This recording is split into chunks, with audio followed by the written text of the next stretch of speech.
Dans cette séquence, nous allons voir des principes de communication et de gestion des conflits dans une oasis à l'aide de la communication non violente. Comme nous l'avons vu dans la séquence sur la raison d'être, la communication interpersonnelle fait partie des enjeux humains dans une oasis, fondement de la solidité et de la pérennité du groupe, et donc du projet. Aujourd'hui, nous allons voir quelques principes de communication qui peuvent aider à construire des relations saines dans une oasis. Comment prendre soin de l'énergie du groupe et comment gérer une tension ou un conflit quand ils surgissent. Je m'appuierai sur les apports de la communication non violente de Marshall Rosenberg, car j'ai pu constater la puissance de cette approche depuis 10 ans que je la pratique et que j'accompagne des groupes avec elle. L'autre avantage est qu'elle est aujourd'hui bien répandue et que vous pourrez vous y former près de chez vous, si ces principes vous inspirent bien sûr. En effet, en matière de relations humaines, la théorie suffit rarement, car nos conditionnements et nos habitudes sont bien souvent très ancrés. Aussi, accéder à une autre manière de communiquer relève de la pratique et du cœur et de la conscience plutôt que de la seule technique. Marshall Rosenberg fait 2 constats que nous pouvons tous faire à partir de notre propre expérience. Nous avons tous un élan naturel pour l'échange et la coopération. La bienveillance est dans notre nature. Quand nous communiquons à partir de cet élan naturel, la relation est fluide et nous coopérons de manière joyeuse et créative. Deuxièmement, il nous arrive d'être coupés de notre bienveillance naturelle. Nous sommes alors pris par des réactions qui nuisent à notre capacité à nous relier les uns les autres.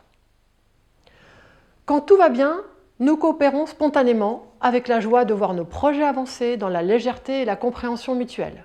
Alors pourquoi la communication se grippe-t-elle parfois et perd-elle sa fluidité ?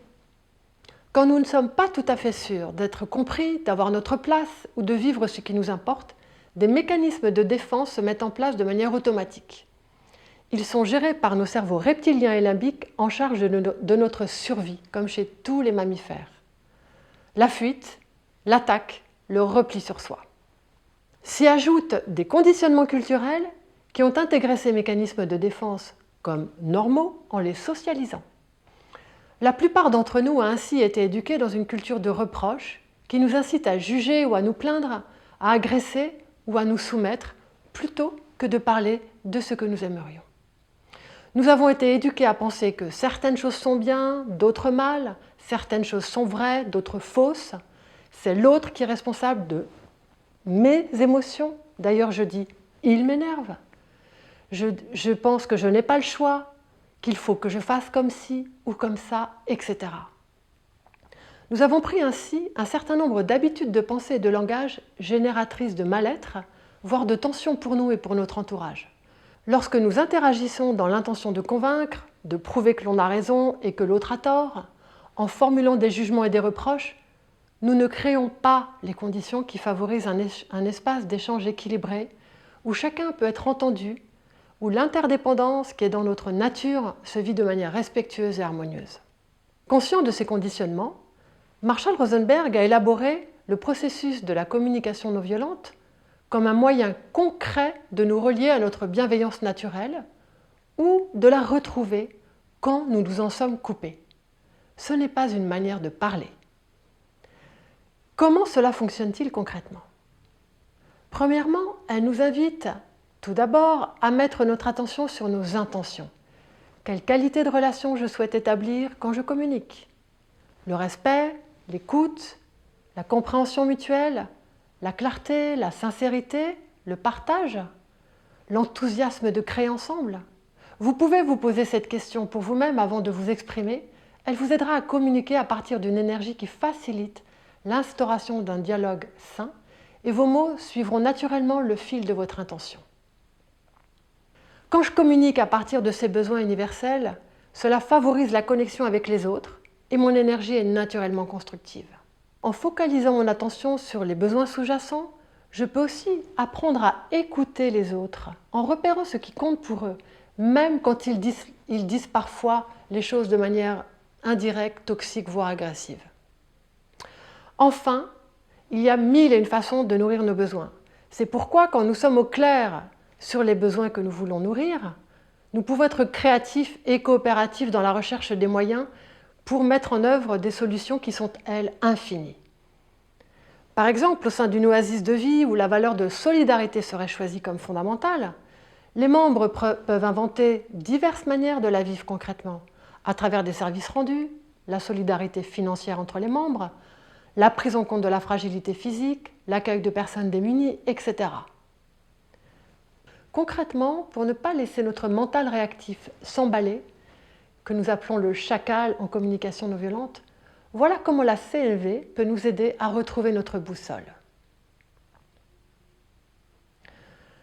Prendre une grande respiration peut alors nous aider aussi pour détendre notre corps et retrouver un peu de calme. Et puis, tourner l'attention vers l'intérieur et d'abord repérer ce qui a déclenché notre contrariété. Observer les faits sans les mélanger à nos pensées ou à nos jugements. C'est à cet endroit-là que souvent nous nous emballons, les faits purs. Deuxièmement, accueillir ce que je ressens et prendre la responsabilité de mon émotion. Quelle est-elle ? La laisser s'exprimer à l'intérieur et me donner son message. Troisièmement, et c'est son message, identifier le besoin qui crie à travers elle, qui n'est pas satisfait, et le reconnaître dans son intention positive. C'est le moment pivot qui transforme l'énergie contre l'autre en énergie pour, à l'intérieur de moi déjà. Quatrièmement, me demander quelle demande concrète je pourrais faire maintenant qui contribuerait à nourrir un peu plus ce besoin. Alors seulement, je serai à nouveau prêt à reprendre le dialogue de manière ouverte et constructive. Pour vérifier mon niveau d'ouverture, je peux me demander si je suis prête à entendre ce que l'autre a à me dire en réponse à ce que je vais lui dire. Et si ce n'est pas le cas, j'ai peut-être encore besoin d'un peu de temps, d'auto-empathie, avant de reprendre la parole.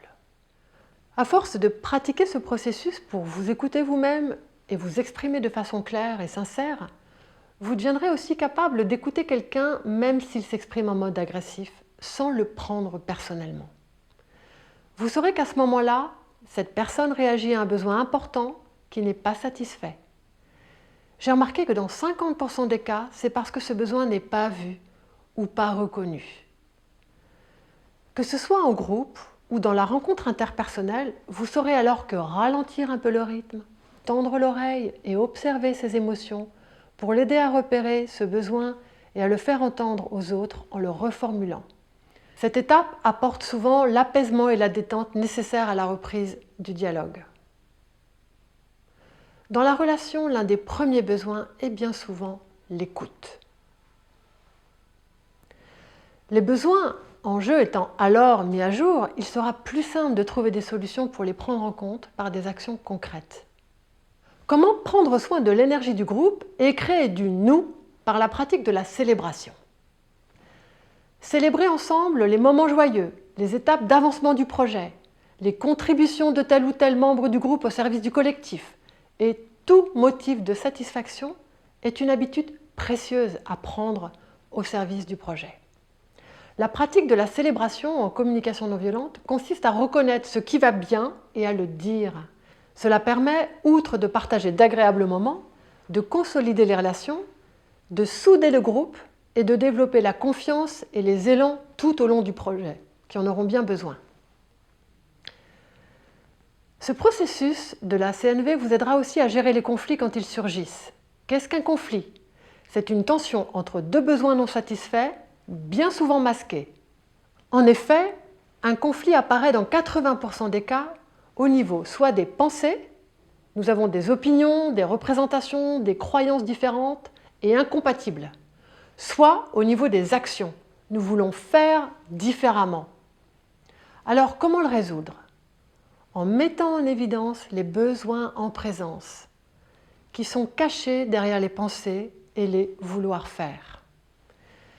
Si nous partageons les mêmes intentions, et je vous rappelle ici l'importance de s'assurer que les membres du groupe partagent la raison d'être du projet et ses valeurs, alors nous trouverons plus aisément comment prendre en compte les besoins mutuels lorsqu'ils sont explicités.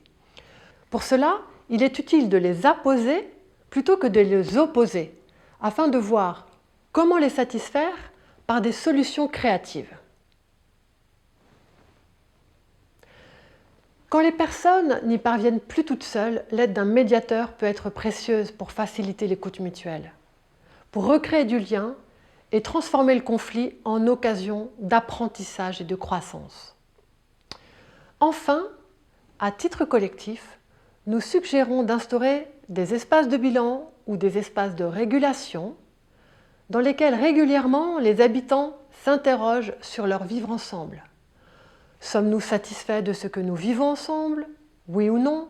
Pourquoi? Que souhaitons-nous garder? Que souhaitons-nous faire évoluer et comment? Mettre ces questions régulièrement à l'ordre du jour, mettre des mots communs sur nos réponses, permet de prévenir l'arrivée des conflits et de les gérer aussitôt qu'ils apparaissent.